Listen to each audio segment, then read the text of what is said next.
Hello and welcome to Ham Nation episode 514 for February 16th, 2022.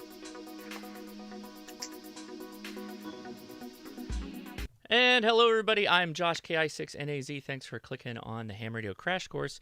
Now home for Ham Nation. We have a very fun and interesting show, so I hope everybody is ready for that. No time to delay. We're going to go right into the host's booth here. Hey, there's Bob Heil, and his window shrunk, so I'll sort that out right now. Bob, how are you doing? It's good to see you. Great, thank you. Very busy and all that good stuff. We're back. All right, everybody. Hey, so my computer just completely crashed. I've never experienced that before doing a live stream. I've had many things happen, but nothing that interesting. So that was wild. Anyway, we are back. Let's welcome again Bob Heil back on the show. Bob, how are you? I'm doing great. Thanks for allowing me to come in for a few minutes. You see what happens when I come on, everything is crazy. So good. You're keeping us on our toes, Bob. That's what you're doing.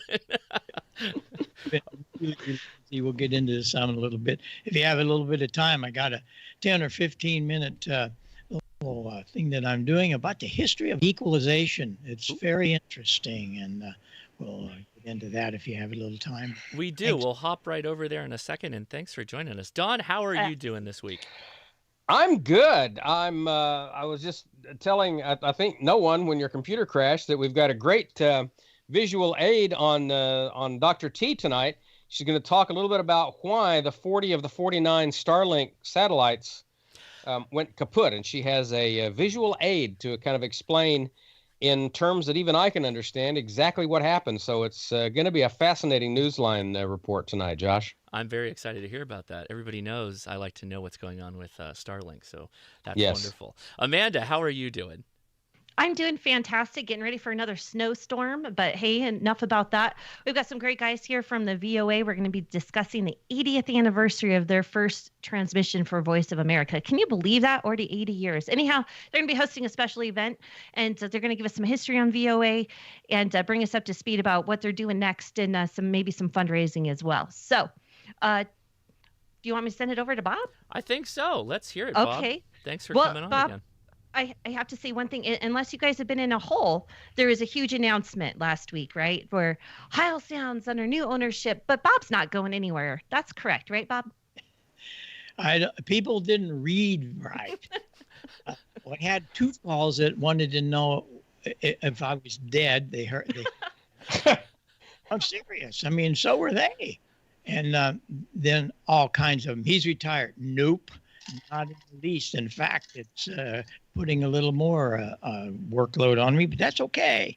Sarah, my wife, she has been the president for I don't know how many years. She actually stepped out last summer, and it was really easy because her son Ash he'd been working since he was a teenager on and off. And he and Stephen, who was also with me since a teenager, he'd been with me 25 years, I think.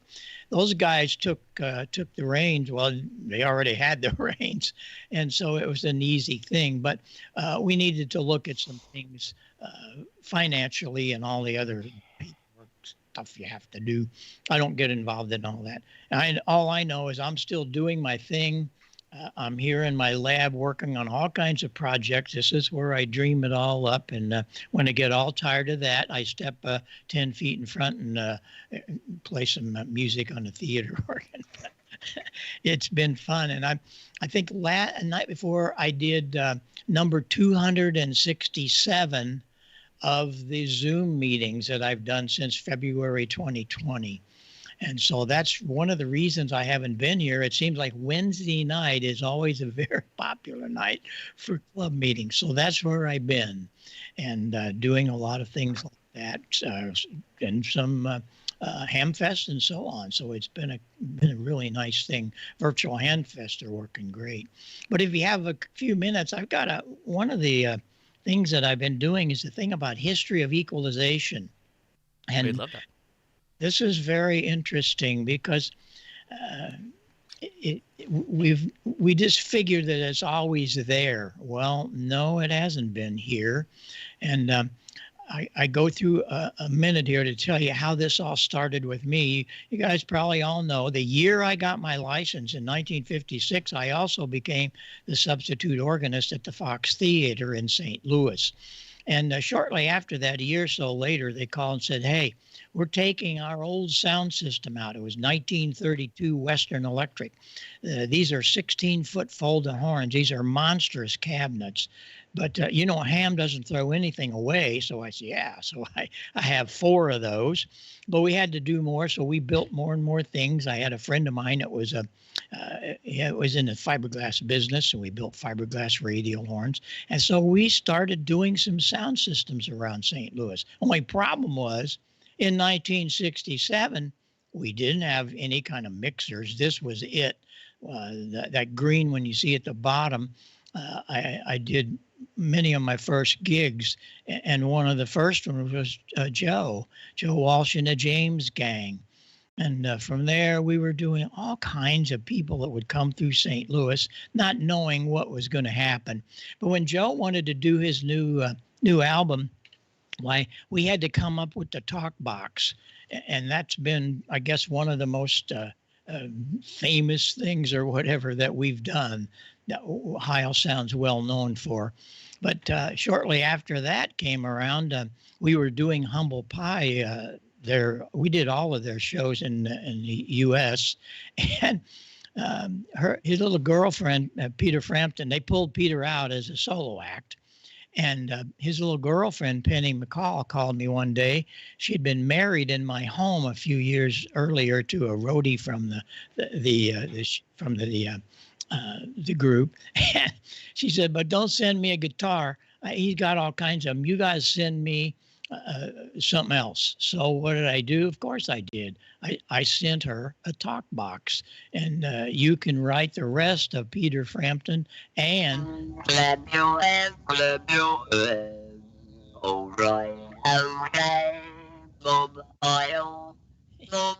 Peter's the only guy that could really make it talk. Others just made sounds with it. And we've been friends all through the years. Well, we got together with the Who, but he wanted to do a quadraphonic mix. So we had to build a quadraphonic mixer, which we did.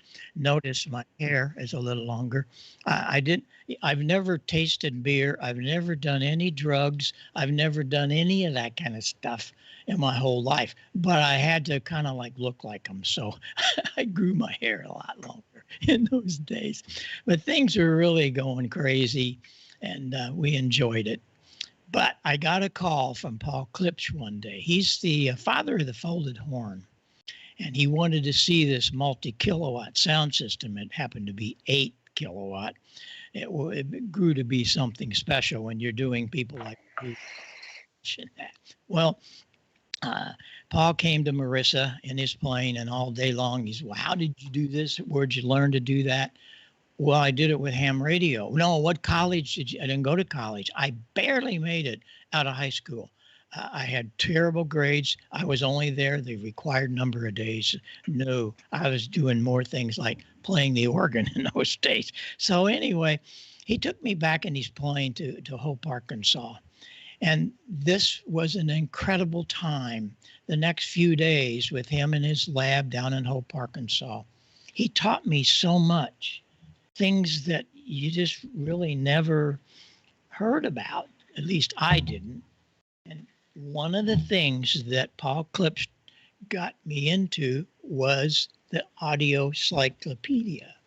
This was my Bible and still is. It's 800 pages. And in those days, we didn't have Google. We had this in the library.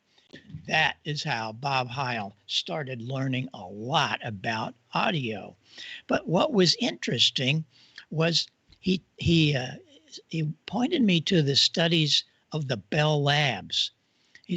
And this was very interesting.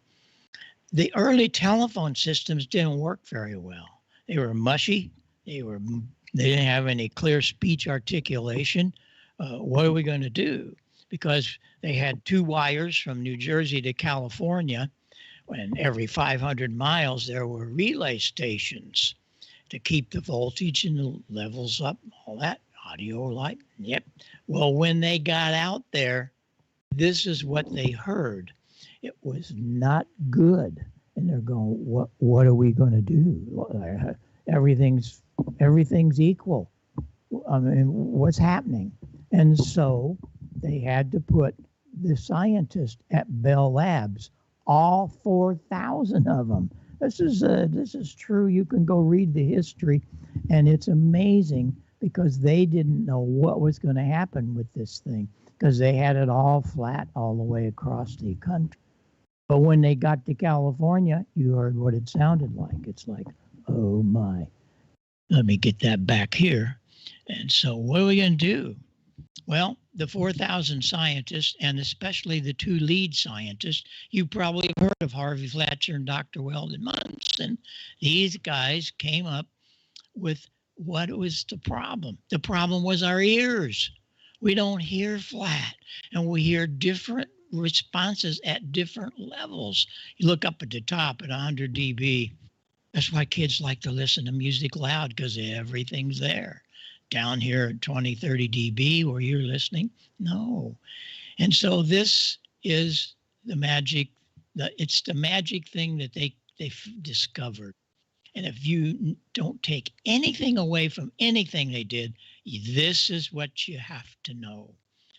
2.5K is the magic, because that is where the maximum articulation is. I'll do it again. All I'm doing, I have a parametric EQ, which means I can change the parameters. I'm slowly taking the mid-range. There it is down to 800. There it is down to 400. There it is flat. Well, now wait a minute. The F and the S, and the P and the B, the essence of sound is simply gone. So let's bring it back again. That 2.5K that they talked about, the essence of sound is there. The F and the S is now clear. And so what they had to do was do something to the telephone system, but they didn't have equalization. They didn't know about it in 1920. So what they had to do was do it with passive filters, high pass and low pass filters with the proper capacitor and the proper equal resistor.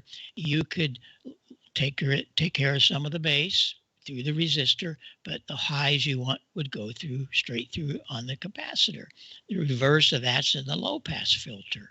Well, there was this young man, look how young he was, God bless him, John Volkman. He was working for RCA, and his job was to go into the motion picture theater. And understand, in 1930, that's when he started his job. There were talkies, movies had voice and music, and so they had to get playback systems that worked. So he did this little guy. He had separate filters, and he could go in and plug this in, program source on the one side and the audio amps on the other. And so they ended up with a way to test the equalization, to see what they were going to need, and they would just solder in the resistors and capacitors. And we were on the road with all those first groups. I did Jimi Hendrix, Joe Walsh, all those country stars with that green mixer. Those are all the kind of mixers we had. We didn't have any EQ in 1967. Now here's the goodie.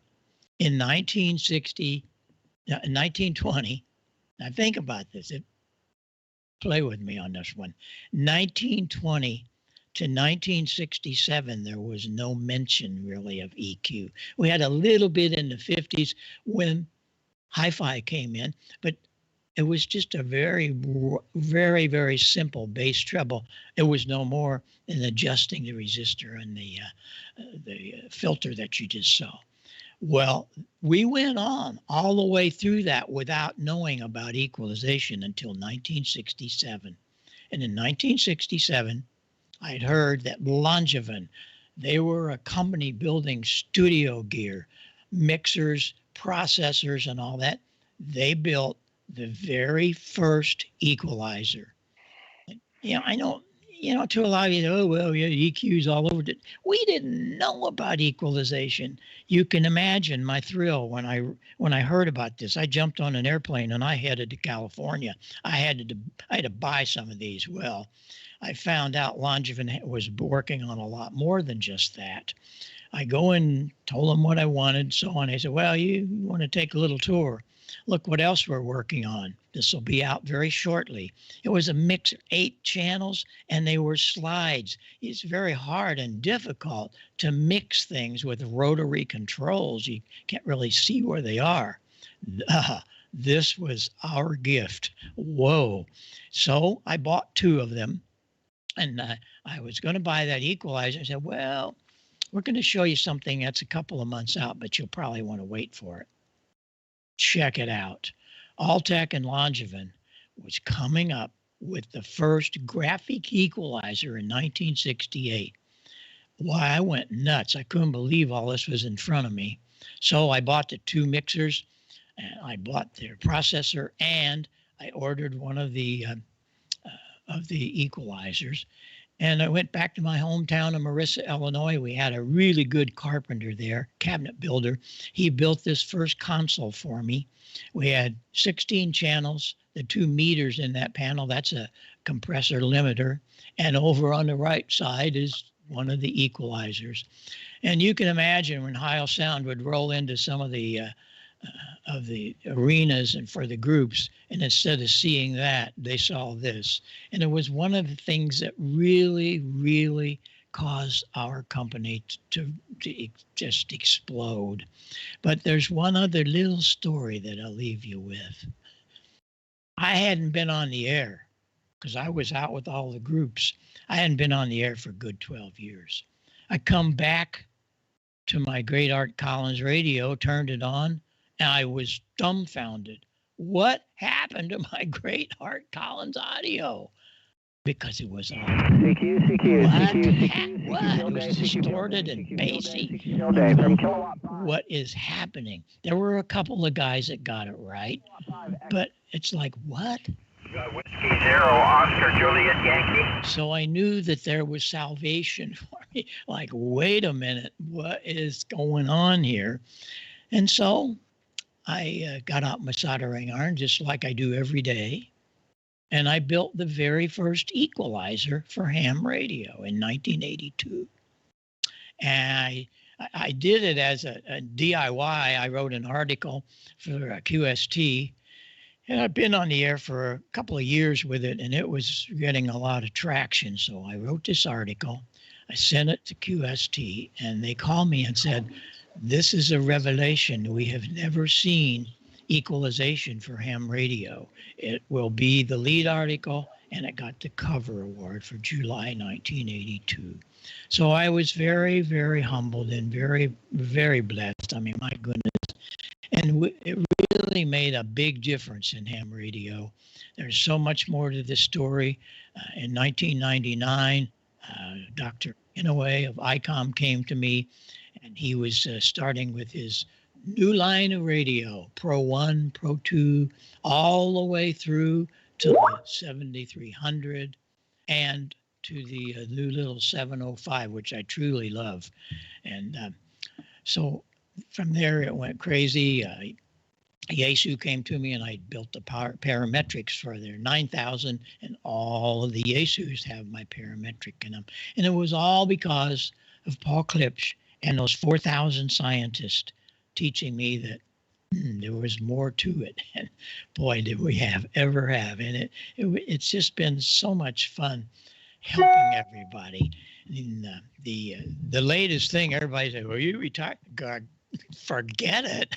My project now has been for ICOM with the little 705. What an incredible thing this is.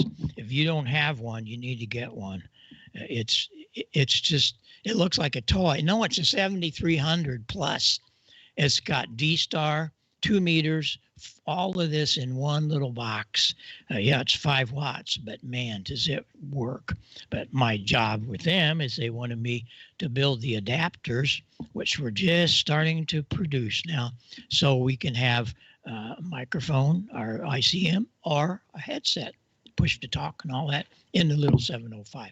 So for all those people that think I'm retired, I got news for you. I still, oh, wait a minute. Here, this will do it. Let's see, is this it? Yeah, look how much solder I got on this roll. We got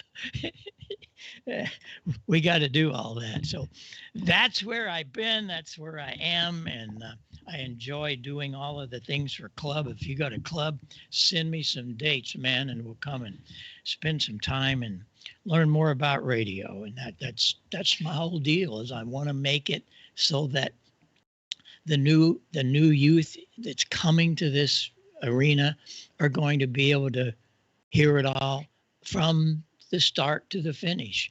And I want to say also, God bless to Neil and to Joycelyn, all of these people that are bringing these youngsters here. I'm so thrilled because I get probably 10 or 12 minimum emails a day, and a lot of them are from youngsters. Amen. And it's like, thank you. And that is why I'm spending my time going to these clubs. I have 3 of them just today, and they're all young clubs. And it's kind of, they're like, we only have like 20 members. You think I did one of them last year and had 3 members. They were just starting. I don't care. It's just as much time to do it for 90 than it is for 50, than it is for 3. So it's not about me. It's about amateur radio. But how I got here is important to know, and that's why I talk about some of that. But I really appreciate you guys having me on, and I appreciate the fact that you've taken Ham Nation and made it something very special from where we kind of left off. Yeah, we're still building it. There's always something around here on a piece of pine board. And so I love sharing this hobby, and especially the building aspect. But you guys are carrying it on and doing it even better than we did. So congratulations and thank you so much. I think we feel more privileged than anything else, Bob, for sure. So I know I do. Yeah, very much so. Thank you. Josh has been working his hiney off to keep the show going, and I can't thank Josh enough. And he promotes it everywhere he goes. He was promoting it at Hamcation this last weekend, so thank you, Josh, for that. Yep. It was a lot of fun. Bob, we can't let you go away without some chat room questions. Yeah, so we have a couple.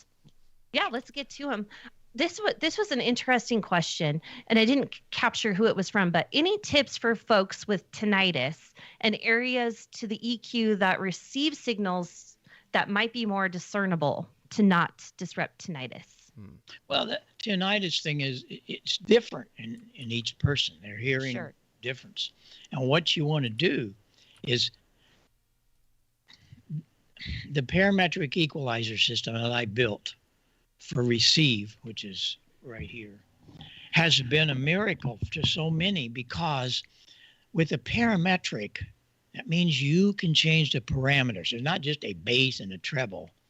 It has that too, but you can vary it. You can cut that frequency or you can increase that frequency. And I cannot tell you how many emails, phone calls, things that people have sent me praising me because they finally have gotten their radio back or their television. Many people buying them for their television, because with the parametric equalizer for receive, it's never been done before. Never. Wow. They got bass and treble. No. We need to be able to roll that around and find out what's best for you, because each one of us hear differently. And it's really helped a lot of people. And it has 2 headphone jacks with 2 headphone outputs. They're not just wide together. They're individual line amplifiers, outputs. And what that does, you can put the left side of your headset in one and the right side in another. And if you have a hearing imbalance, and then with the parametric equalizer, oh my gracious, there are just things that you never thought about before. And we're able to help many, many people just with the fact that the parametric equalizer's there for you. So the answer to that is there's hope. There really is hope. I got to tell you, Bob, I used your parametric receive EQ for the first time at Field Day last year. And as I'm getting older and, 40 years in broadcasting, wearing headphones and, in my early days, way too loud. I finally figured that out about halfway through. But still, 20 plus years of loud headphones. And now that I'm getting older, my hearing is not at all what it used to be. And I got to tell you, that receive parametric EQ of yours is a godsend, and it is on my short list of stuff I need to get. That thing's amazing. Just amazing. Really well. And I'm happy that it's helped so many. There's put one on the picture on the screen. Yeah. Yep. Okay. Bob, another question. Yes, I do. Picture now. Bob is familiar with almost every single rig there is from the 1970s up to until now. So anything recent to old. Kenwood 590S, put that in your mind, Bob. Tom L wants to know, is there an EQ for transmit? It only has a range. He thinks it only has a range and has it set to 300 to 29 hertz. Is there another EQ for transmit? Or again, you have the answer with the parabolic and that would change everything for him. Yeah, the one I'm talking about here is that's strictly for receive. Okay. If you're looking for a better equalizer, you can't, for outboard, you can't deny W2IHY. He's got it happening, and it really works. You plug your microphone into that, you plug that into your microphone input, and equalize it. And you can see you have so much more variance than just pushing a button to say, well, it's from here to here. Well, there's a lot more going into that. And as you see here, I've lowered the bass out, don't want it much there, but I've upped that 2.5 in the EQ so we can get that really nice articulation. But that's a great product for any transmitter. All right. And I'm seeing some comments. Heil's parametric is vital to my station. And this is the biggest question of the night, Bob. We know that pandemic has taken you out of the travel syndicate for Heil Sound. Are we going to see Heil Sound back on the road for maybe Dayton or further out than that? Well, it's interesting you said that because meeting yesterday, and Steve and Ash think we might want to go. We've been talking to Gigaparts and some of the other dealers, and we might take a list from a page from what they're going to do.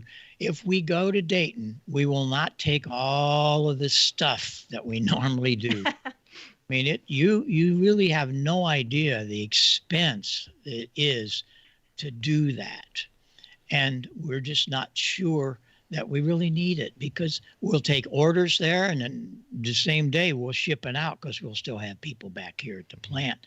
Yeah. And that's kind of what's going on. I think that could be it. So just to stay in touch with our Facebook pages on Heil Sound, and send me an email. Don't ever be shy. Let me know what you ask, what you need, and I'll try to help you.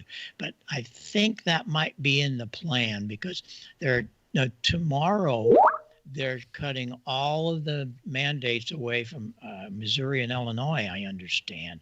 So we're finally getting there. We've had the lowest number in the state of Illinois and Missouri in the last few weeks, and it's just really plummeting. So something's working.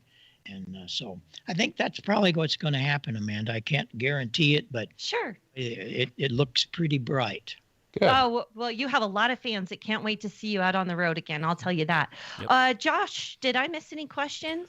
I think we got them. We talked about Hamvention, and there was a question about if you're going to NAMM, which is an audio show, right, Bob? Yes. No, I know we're not going to NAMM. I Okay. already know that. It's too late to do that and so on. Mm-hmm. Yeah. Okay. I think that's it then. Bob, thank you so much for joining us. Thank you. I want to give our hosts another round of words first before we move on. So, Josh, anything you've been dying to tell Bob? You're happy to have him on? Thank you. Thank I mean, you. Thank you for the help. We talked a lot as I was transitioning to helping out the show, and you really helped me out there getting everything started. So appreciate you lining up the contacts and making that all work. So yeah, appreciate it. Well, I'm really happy that you were able to carry this on because Ham Nation is a very worthwhile things to all hams. And as you know, we've had thousands of listeners over the 10 years that I was there and now these past few years. So it has a definite use in amateur radio. So thanks. Thank you. For carrying it on. It most certainly does. And Bob, I'm going to send it to Don, but I have to tell you, this is our anniversary. So Jeff and I were first on the show on Valentine's Day back in 2011. So this is our 11th anniversary of being on the show. So Wow. thank you. Nice. I greatly appreciate the opportunity that somehow you found my wacky blog and said this girl needs to be on this show. Yes, from that nervous little girl that had a writing somewhere and said that she was in Newham but thought she was going to give her license back. I said, come here. I told you. And so look what happened. It was amazing. Don, what say you? Yeah, just Bob, you just have a way of finding people and putting the right people together. Yep. And this is for sure a great ensemble. It has been since the very beginning when, the whole Ham Nation, I guess, little seed was planted with Leo in the triangulation episode on the old Twitch channel.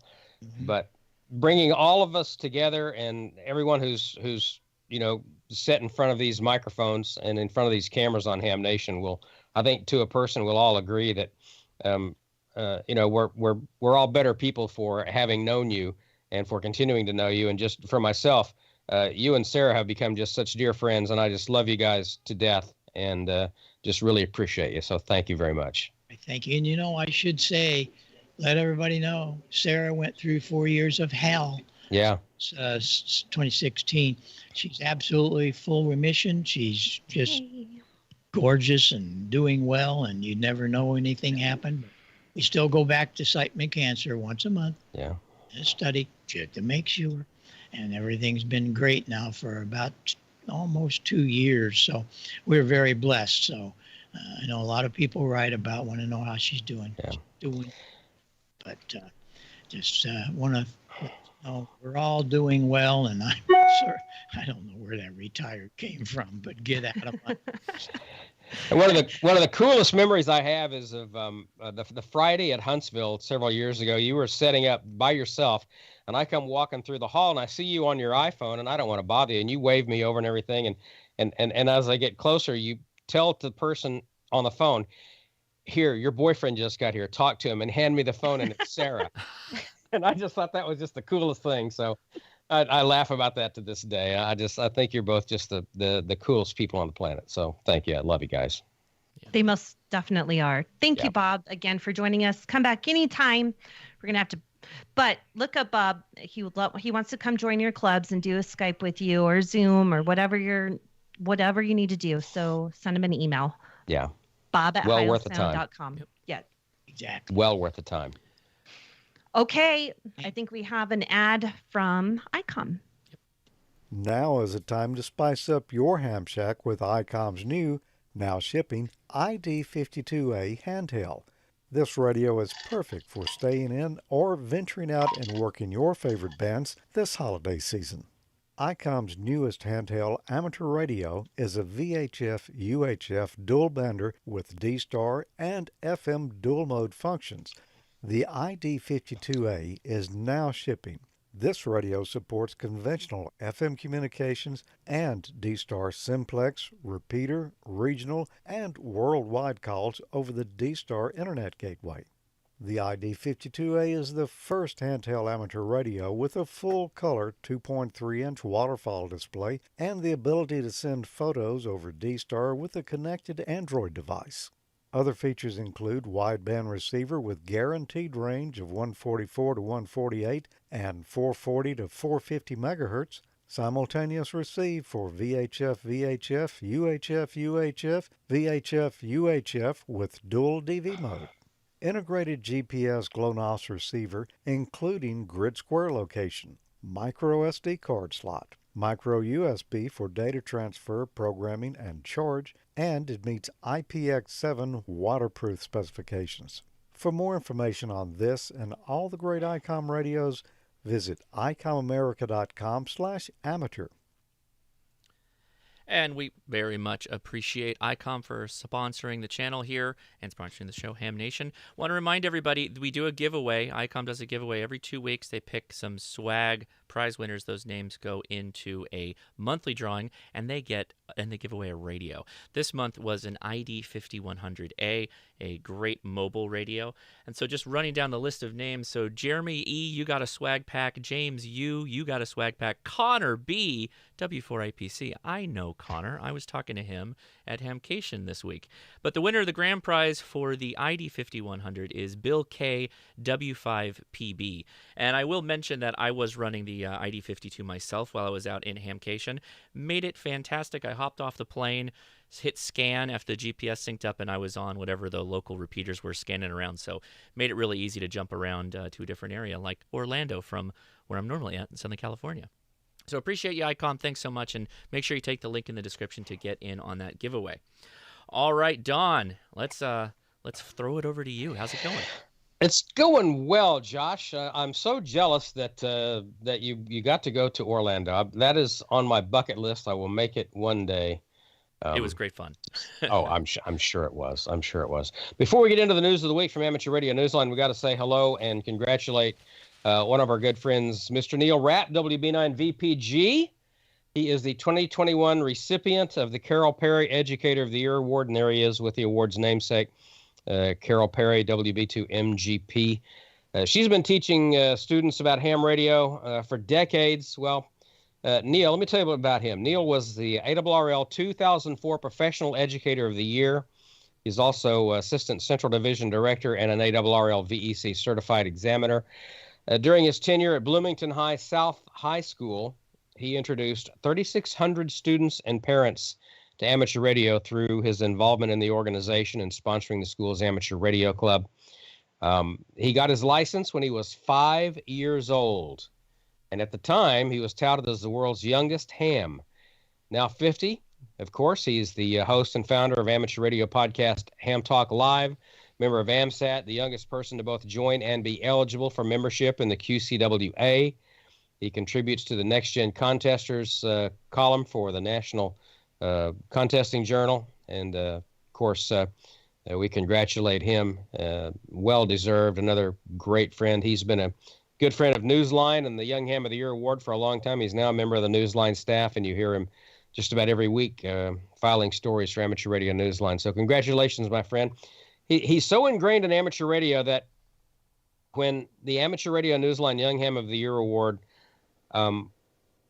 could not be given away live at a ham fest, we took it to his wedding, and we presented the winner that year at his wedding at the reception. So we thank him for making us part of that.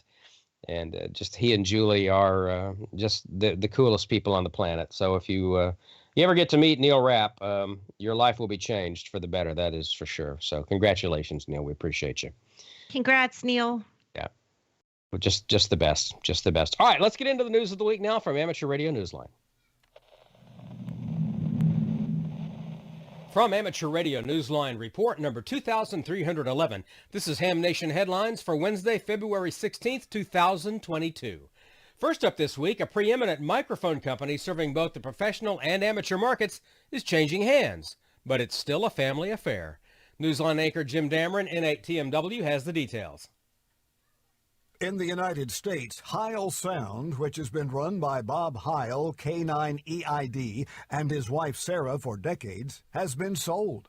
The Heils announced the purchase of the well-known professional microphone company by Ash Levitt and Steve Warford.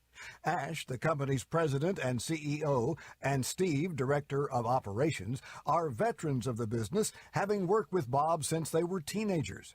Bob will remain with the company as founder and CEO emeritus, continuing to do product design for the amateur radio market. Heil Sound has been in business since 1966. It's a universal truth. What goes up must come down. The deep waters of the South Pacific have been chosen as the final resting place for the International Space Station in the years ahead. The region is known as Point Nemo, the South Pacific Oceanic Uninhabited Area, and it's been selected by NASA as the final resting place of the International Space Station. The United States Space Agency intends to retire the space laboratory by 2031 by having it crash into this remote section of the ocean. While it is no surprise that plans were in the works for its retirement, NASA had been quiet until recently about its specific plans. The ISS was launched in 2000, and NASA has said in announcing its plans that it intends to keep the space station operational until the very end. Its experiments and its many contacts through the amateur radio on the International Space Station program have kept it and its more than 200 astronauts and cosmonauts in the spotlight over the years. NASA plans to yield the space station's position among the stars to commercial ventures. The final destination for the ISS is about 2,000 miles north of Antarctica and 3,000 miles off the eastern coast of New Zealand. Since 1971, it's been a place that has become home to space debris from other nations, including Russia and Japan. For Amateur Radio Newsline, I'm Jim Meechan, ZL2BHF.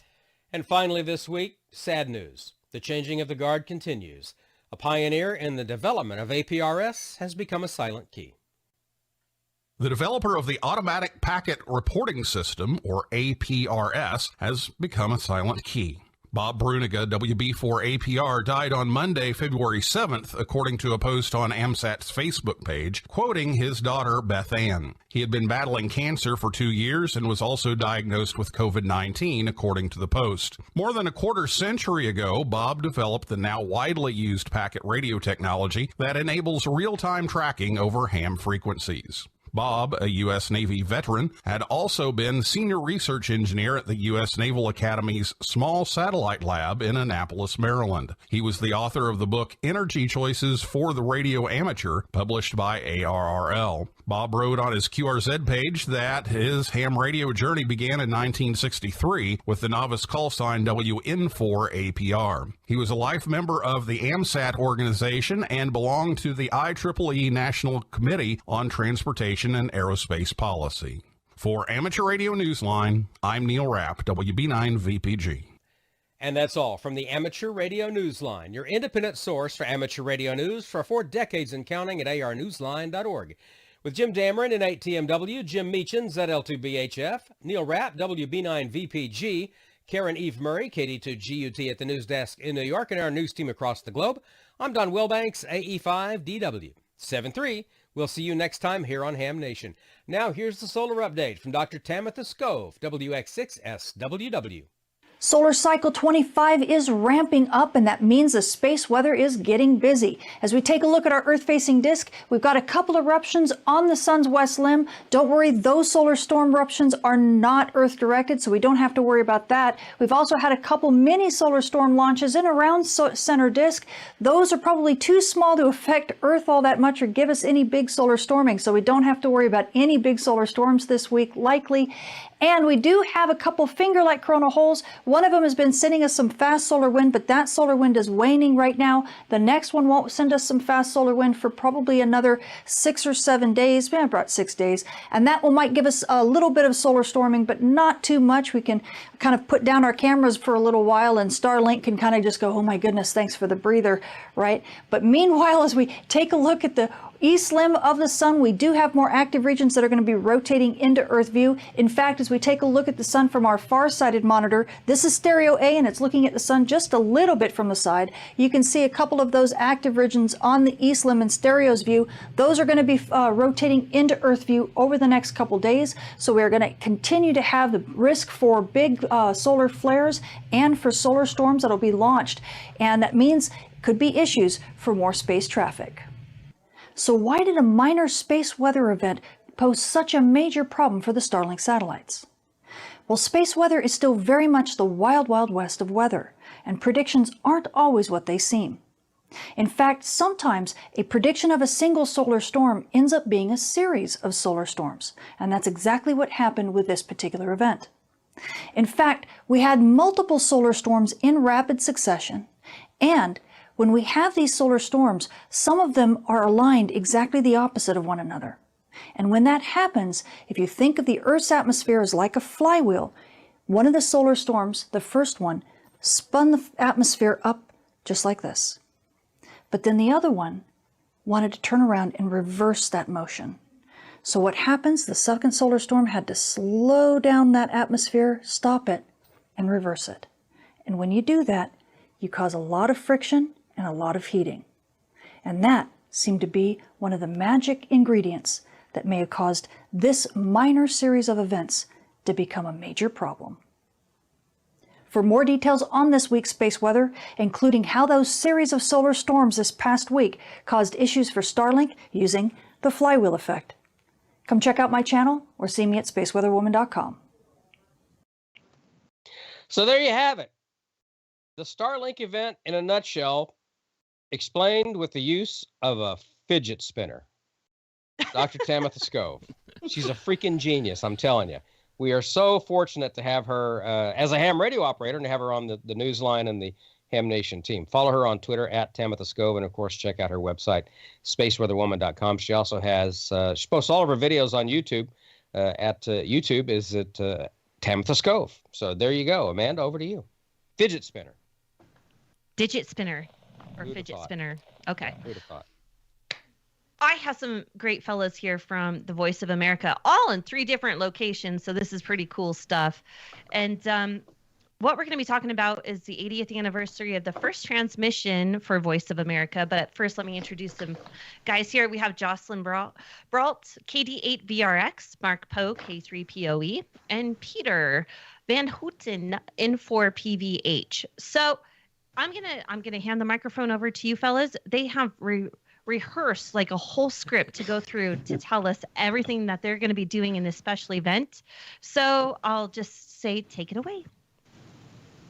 Well, I'm just going to start to say that this whole shenanigans that we're involved with the past 9 months started in an email that I got from KZ3AB, Alan, forwarded to me from W2OR. W2OR asked way back in March of last year, like, oh, the 80th anniversary of VOA is coming up. What are you going to do about it? And as the newly appointed president, after the previous president retired, I was, thought for a little while, like, we ought to do something. We ought to do a contest. I've never done a contest. What would that be like? So it took us about 9 months to piece this thing together, and I would say the majority of that was haggling over what the QSL cards would look like. But the more important thing is to celebrate this this organization that I actually work for, or the parent organization thereof. And I know that Jocelyn and Peter are both have their own relation to the Voice of America. And I'll let Peter pick up from here. Well, thank you. Yeah, can you hear me all right? Yes, sir. Great. So I got invited by Macon Dale, WV4PMQ, at the Voice of America Site B in Greenville. So he asked me, he had already been in contact with the other members of our team, and we decided to have a special event. So we got a hold of these call signs, W3V, W80, and W4A, and as the special 1x1 call for February 19th and 20th is our special event. We'll start in the morning and go for until 8 p.m. both days. So W3V is in Washington with Mark. In Westchester, Ohio, we have W8O with Joycelyn. And then I will be with my team down at W4 Alpha in Greenville. And so we'll be on 20, 40, and 80. And we will be on SSB, CW, and FT8. And we will be, obviously if the frequencies change, we'll be on whatever bands are available. And for all your efforts to contact us, Joycelyn, you want to tell us what we have going here? Yeah, thank you very much there, Peter. Yeah, so since we're doing this special event and we're trying to make it as fun as possible for everybody, we came up with a certificate. Whether you make one contact or you get the clean sweep, you get the certificate. We're lucky enough that Lou, NO2C, and Sally, K2RYD, that helped with the Last Man Standing special event station, if people remember that just over a year ago. Lou was kind enough to help us out with the certificate. So those are the stations, and the pictures kind of show where the sites are a little bit. And then to go with that, there's also going to be a digital QSL card. It is not EQSL. This is a card that you will get within the following days after your contact. And I should preface also, going back to the certificate, that'll take about 2 weeks or so to start being sent out. The digital QSL card that you see here, that's for Whiskey 3V. If you go to the next picture, that should be the Whiskey 8O. So if you work Whiskey 8O, you get that one. And the last one will be Whiskey 4 Alpha. Those will all be emailed to your QRZ email address. So make sure for the event that you have your email address is up to date on QRZ. Also, because you can't two without have three. Anyways, we have three things. So those are the first two that you get digital, and then you also get the paper QSL card that Amanda helped us design. On the front is the original WLWO transmitter that was used to send the first transmission, the first broadcast of VOA until Bethany's site was built, where I'm located right now. And on the back, it kind of shows a little bit of, if you select the next, thank you. And then it just shows confirming, and we've got a little bit of the history there from the VOA. So if you just make one contact, you can get the certificate, you can get the digital QSL card, and you can send us a SASC, and you'll get the paper QSL card. With that, I'll turn it back to Mark to talk a little bit more about what is VOA. So the Voice of America has been around since World War II, and it was started not long after Pearl Harbor was bombed. There was a predecessor to VOA, the Federal Information Service, that provided news about the war to local shortwave broadcasters. And but after Pearl Harbor, it was decided that we needed to counter the German propaganda. And the first broadcast in German was Stimmen aus Amerika. There's by Robert Bauer. He was the first announcer on that day, and said what later would kind of be enshrined as as I guess in the mission statement, the charter. But easier words. Today, he said, and every day from now on, we'll tell you the truth, whether it's good or bad for us. We'll always tell you the truth. And I think that has been the core value for the Voice of America ever since, whether it's combating the Nazi propaganda or during the Cold War, the Soviet Union, or even in today, the paywall that so many news outlets have to we have to contend with just to get news. The Voice of America is one of the few open sources of information still out there that does not charge for any content. It's in 40 languages. It's all over the world, and it deserves more notoriety. But we've been prevented from promoting ourselves to the American public by the Smith-Mundt Act back in the 50s, I think it came about, to limit the competition, so to speak, for which they thought at the time would have. We're going to move forward. Since those early days, the rise of the internet has changed a lot of things, but we've kept up with the times. In fact, we were the first broadcaster on the air in 1994, using Gopher, if anybody remembers that, and FTP to download audio clips. I can't imagine what that must have been like way back when, but it kept it up ever since. And there's 310 million listening audience in 2021, up from 280 in 2020. And look forward to continuing post 80 years. And this is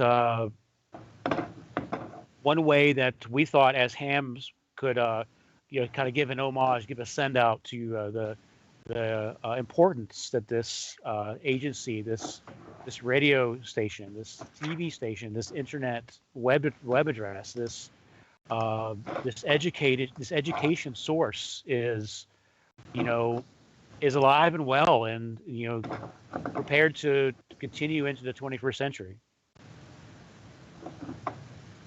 Awesome.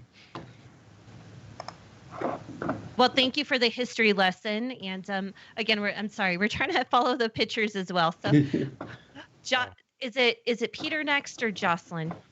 It is me, Amanda. Okay, good. Take it away. Sorry. Yeah, if you go back to that picture with the old radio, that's the German. Back in the 30s, Germany understood real fast that if you could control the media, you can control the population. It started with newspaper, and then in the 30s, with the advent of radio, they started focusing on that. And the radio you see is actually a subsidized radio that most people could afford. By the mid-30s, they had sold 15 million of these radios called the Volksempfänger, and it could only receive medium and long range, or medium and long wave information or frequency. Sorry, 72% of the German population could hear what the Führer had to say and over the radio. So they had that, and as Peter mentioned, 1941 Pearl Harbor. And the U.S. realized real fast that we don't, there's a lot of propaganda going on. We need to do something about it. So they decided to, I skipped that picture. On number 8, what you see there is the sign. And if you, I don't know if you can read it, but at the bottom, basically, it says that anybody listening to a foreign broadcast will be, hold on, I'm pulling it up here. Crime against the nation of our people, and it is the Führer's order, punishable by prison or hard labor, should I say. So listening to a foreign broadcast was a big thing back then. But to combat that, they reached out to the folks here at WLW, which was Crosley and R.J. Rockwell had created that transmitter for 75 kilowatts, and had done more than that. But anyway, so they used that transmitter while this site here at VOA Bethany was being built. So in 1944, this site came online with 6 transmitters at 200 kilowatts each, and 22 re-entrant rhombic antennas pointed towards Europe and South America. So the site is quite unique. Some of the pictures you may have seen there was the old building, which is the building which is now the museum, and the facility was a square mile. So it was a very big site. Like any experimentation that you do, you never know if it's going to work. You point the antennas. The rumor is that the transmitters were turned down and the roof was not completed on the building. And at one point, Hitler himself referred to us as the Cincinnati Liars. So obviously our signal was making it. And with that, I'm going to turn it to Peter to talk a little bit about his site in Greenville. Yeah, so Greenville site actually was commissioned by JFK, President Kennedy, in 1963. And they built 3 sites, A, B, and C. Really, unique names, as they say. A now is decommissioned, but it was exactly the same as Site B. There were 2 identical stations, even down to the water coolers. They were exactly the same. So if one went down, the other one would be able to transmit. So now they've decommissioned Site A, and Site C was a relay station and a listening post. So they could hear foreign propaganda and whatever was being transmitted from around the world. Site C was decommissioned in the 90s, and that's the project that we're working on. So it has. Can I interrupt 1 second? Were they decommissioned because of funding? Was this government funding that took it away? Yes, and I think the missions were changing, and how they were going to. But part of it, I'm quite sure, and maybe Mark can address that. But my understanding was it was both funding and changing mission statements. So, so that site is kind of exciting because our club has been going out there and connecting, ladder line to these 1,000-foot rhombic antennas and having a real field day communicating all over the world with 100 watts, and the other person thinks it's 10,000 watts. So 23 dB gain on some of these antennas. So, but at any rate, when JFK was assassinated, I was living in Germany as a child with my parents, and working for an American company there. And we tuned into the Voice of America to get the truth of what was going on in America. And for us, it's always been wherever we traveled, and we have quite a history of traveling every 2 or 3 years to another country. It was really a golden source of the truth, as close as you can get to it. So, but at any rate, I think Joycelyn has a very interesting story of a radio that may be very appropriate. Take it away, Jocelyn. Yes, thank you very much, Amanda and Peter. Yes, so the picture that you probably see here is number 13, I think. Yep, number 13. But yeah, so this radio here was actually brought over by somebody that used to live in the Ukraine, Felix. He moved to Mason, which is about 2 miles down the road or so, and brought it to the museum. And the story he said, knocks on the door. The museum director says, "Yes, I have a radio for you." And yes, we have a lot of radios. And he proceeds to tell the story of this is the radio that they used to listen to the Voice of America back in Ukraine during the Cold War. It was designed not to receive VOA frequencies, but as Felix told the museum director, Jack, we knew a guy down the road that could fix it, basically a ham that knew how to redo the coil so it would get the frequencies. Same thing, if you were caught listening, bad things would happen. So he was telling us that they would listen to it at night, very quietly, low volume, not to be sure. We had another visitor that visited the museum, and this lady said that she didn't know about it until she was 16, because the parents used to listen to the Voice of America in their basement. But they didn't want the kids to know because the kids would talk at school, and that could get them in trouble, get the family in trouble. So when they turned 16, they figured they were old enough, mature enough to basically be able to go and listen to the Voice of America. And anyways, very, very interesting story. I'll let Mark tell you about more about the audience and stuff that VOA still has today.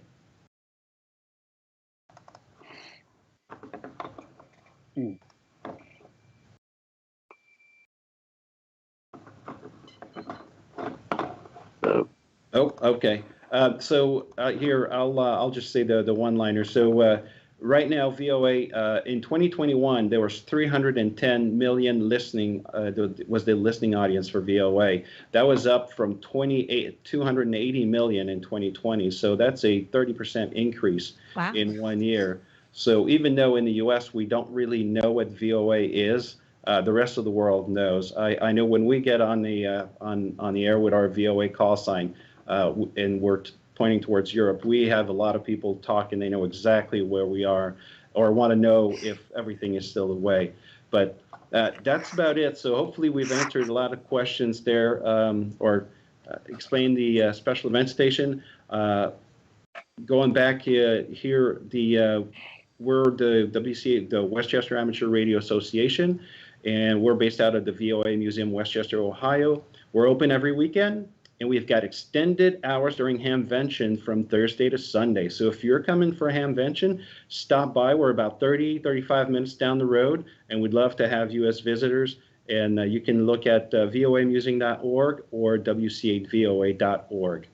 Very cool. And you've been with the Boy Scouts this week there at the VOA Museum, so we appreciate you doing that. And as Bob said earlier, thank you so much for keeping youth involved in ham radio. And Jocelyn really busts it. And his son, and I apologize that I cannot remember Chris's call sign for the life of me. YBJ. Yeah, okay.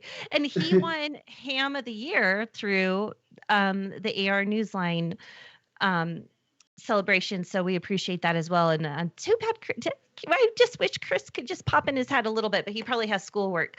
All right, let's move on. We want to just show some of your websites and talk about a few other things. So Josh, you can just briefly go. Who's going to be narrator on this? Anyone? I think Peter has the most important. Peter has the coolest project to talk about. Yeah. Which one is that? Picture 20 to 24. Oh, okay. And, so W1 VOA is actually a project of the Brightleaf Amateur Radio Club, which is W4 AMC. And if you go back one picture, there you go. That's a Google Earth picture of the site down here in Greenville, North Carolina, Site C. And you see the building in the middle, and the yellow lines are the transmission lines. And you can see the rhombic antennas, which there are 4 of them that are anywhere from 1,000 feet long to 1,500 feet long. And then there are 2 log periodic antennas. And the log periodic is in my background behind me. So those are steerable. And they have about 6 through 30 megahertz at 50 ohms. And you can aim that thing anywhere you want at 13 dB gain. So those are very effective at getting your signal out. The rhombics are closer to 20 to 23 dB gain. And if you go to the next picture, you can see those are 4 towers. And there are 3 large wires going from the apex to the opposite apex, going to the side towers. And the 3 wires are separated, so it's very broadbanded. And you can about tune any frequency on these things. If you go to the next picture, you can see what kind of radiation pattern on 20 meters these things have. And you can take off angles, they're very shallow. So they really are designed to go around the world. And I think there's maybe one more picture. Let's see here. Yeah, okay, so there you go. This is our QSL card and one of the log periodics at sunset. So we're trying to get all these stations back online and all these antennas back online and put a remote control station that the youth can actually use online.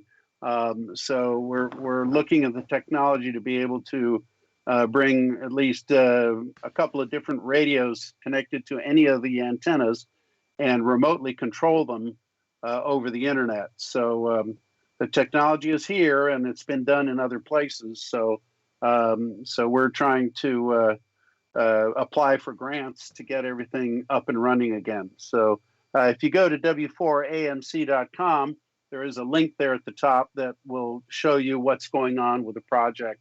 And it says VOA Site C project right at the top there. And that will actually get you there. So, yeah. So, Joycelyn, you got any other closing comments? No, I think we've covered everything from our side. If I don't know if there's any questions in the chat room we can answer, but I think at this point we're probably good to go. Okay, yeah, we do have some questions. Okay. So they would love for you to reiterate what are the dates again for the special event station, and again the days and times for the museum being open. Okay, so for the special event station, it is this Saturday and Sunday. It starts at 10 a.m. Eastern, so +5, that'd be 1500, so 1500 Zulu would be the start, and we go till 8 p.m. or when the last operator is willing to leave from our stations. We will all be operating under different call sign, all the 1x1s that we showed earlier, and so that will terminate or finish on Sunday at about 8 p.m. or so, or maybe longer, depending on people want to stay or not if they're tired. We're trying to work FT8, sideband, and CW. I know the ARLDX CWs this weekend, so we may be on a different, non-contest band to see if we can get on there. And the museum is open every weekend in the afternoons. And during Hamvention, we open from, I believe it is from 1 p.m. till 9 p.m. on Thursday, Friday, Saturday, Sunday. We're open noon to 5. Fantastic. Well, gentlemen, I'd like to thank you for all of the photos that you shared, and a huge wealth of history there. And a lot of people said that in the chat. Like, thank you so much. This is so awesome to see this. So appreciate it. And we want to see VOA continue on for the next 200 years, right? So join us again. Let us know how the event went afterwards. We'll join up again. With that, Josh, I didn't miss any questions, did I? No, I think you got it. Okay. Of course, you're kind of busy in the background stuff. Let's see. Oh, thanks again, gentlemen. Let's go on to other things. I just wanted to mention Gordo was so sorry he couldn't be here tonight. He's headed to Yuma. So, yes. He's headed to that Ham Fest, and he was really looking forward to it. And he had a fantastic time at Hamcation, and he can't wait to come back and share all of his slideshows. And Josh had a great time at Hamcation as well this last weekend. Thanks, Josh, for pulling that up there. Bob, what say you? I think Bob hopped off. That's actually just is Bob's that a still frozen frame for shot? us. Okay. Yeah, I realized he just hopped off.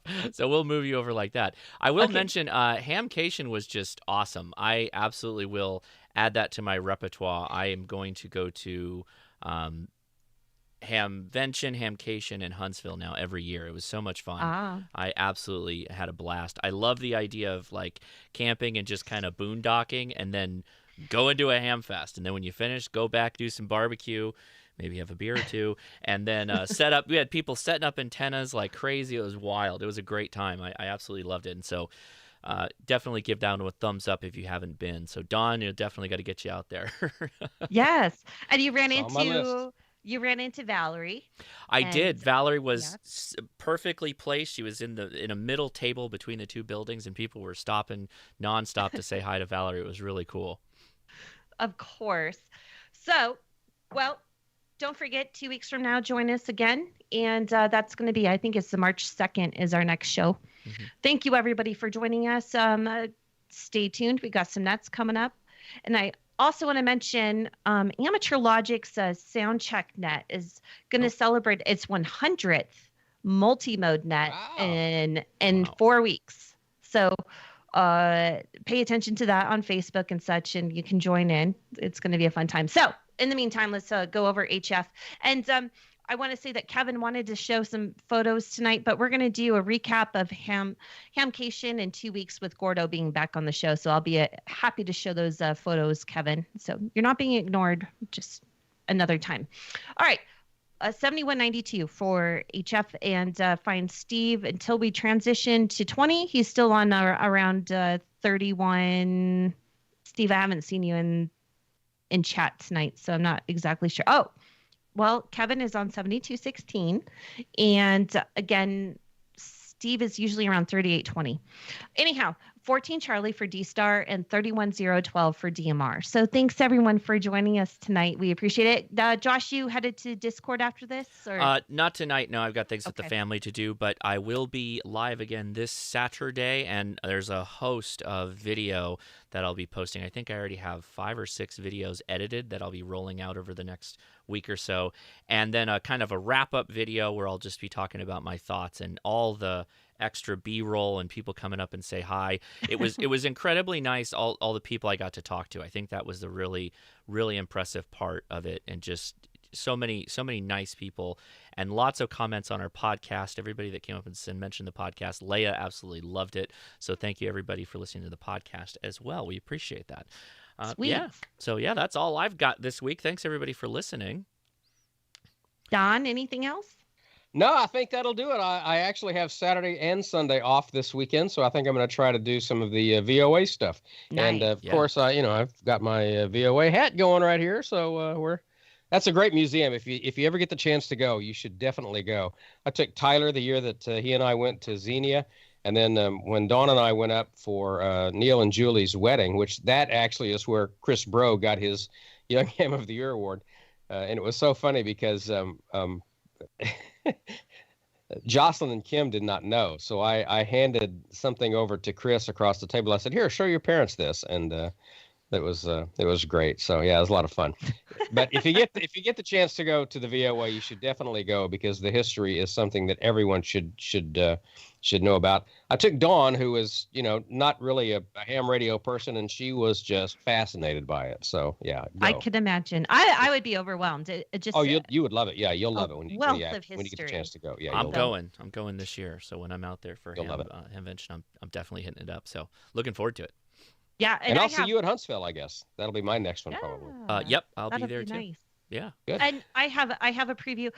The next show, I have a ham that set up a portable operation, and he made an antenna out of an old church bell. So stay tuned. Yeah, I gotta see that. We'll that was pretty. Yep, next time. So all right, everybody, we're gonna wrap this up. All right. Thanks, everybody. Thanks everybody for listening. I'll play you out 73.